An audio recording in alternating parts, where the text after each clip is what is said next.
വരാപ്പുഴ അതിരൂപതയിലെ അങ്കമാലിക്കടുത്തുള്ള യൂദാപുരം പള്ളി അനേകർക്ക് ഇന്ന് വിശുദ്ധ യൂദാശ്ലീഹായുടെ പ്രത്യക്ഷ ദർശനത്തിൻ്റെ ഒരിടമാണ്.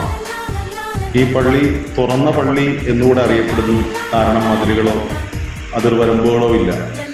എല്ലാവരുടെയും സ്നേഹത്തിൻ്റെ ഒരു കൂട്ടായ്മയുടെ ഇടമാണ്. യേശുനാഥന്റെ സോദരനായിടും യൂദാത്തദേവൂസിന്നാലയത്തിൽ ഈശോയുടെ കരുണയുടെ മുഖമാണ് നമ്മൾ ഓരോരുത്തരും.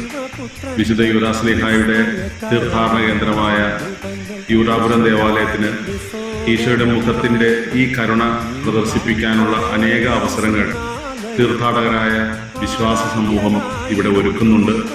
അവരുടെ നേർച്ച കാഴ്ചകളിലൂടെ അനേകർക്ക് ഭവനം നിർമ്മിച്ചു കൊടുക്കുന്നതിനും രോഗി സഹായത്തിനും, പ്രത്യേകിച്ച് ക്യാൻസർ രോഗികളെയും ഡയാലിസിസ് ചെയ്തുകൊണ്ടിരിക്കുന്ന അനേകരെയും ഓരോ ആഴ്ചയിലും സഹായിച്ചുകൊണ്ടിരിക്കാൻ സാധിക്കുന്നുണ്ട്.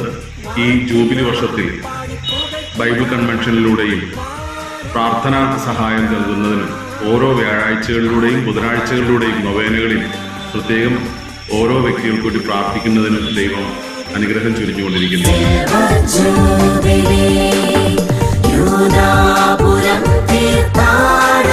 സെന്റ് ജൂഡ് ഭവന പദ്ധതിയുടെ ഭാഗമായിട്ടുള്ള സ്ഥലവും വീടും എന്ന പദ്ധതി 50 സെന്റ് സ്ഥലം താബോറുള്ള ആൻറ്റി എന്ന് വിളിക്കപ്പെടുന്ന മാടശ്ശേരി ത്രേസ്യ വർഗീസ് തൻ്റെ സ്വത്ത് ദേവാലയത്തിലേക്ക് നൽകി.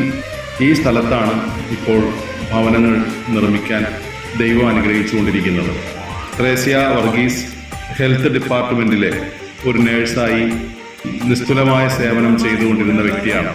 ദൈവത്തിന് അവരെ പ്രതി നന്ദി അർപ്പിക്കുന്നു. മാടശ്ശേരി ത്രേസ്യ വർഗീസ് ചെയ്തതുപോലെ അനേകർ ഈ ദേവാലയത്തോട് സഹകരിച്ചുകൊണ്ടിരിക്കുന്നു. പ്രത്യേകം നന്ദി അർപ്പിക്കുന്നു. തുടർന്നുള്ള പ്രവർത്തനങ്ങളിലും നിങ്ങളുടെ ആ പ്രാർത്ഥന ഉണ്ടാവണമെന്ന് ഓർമ്മപ്പെടുത്തുന്നു. ദൈവസമാഗമ ദേവാലയമാക്കി യൂദാശ്ലീഹ മണ്ണിനെ മനുഷ്യനായി മെനഞ്ഞവൻ മെനഞ്ഞൊരുക്കി യൂദാപുരം.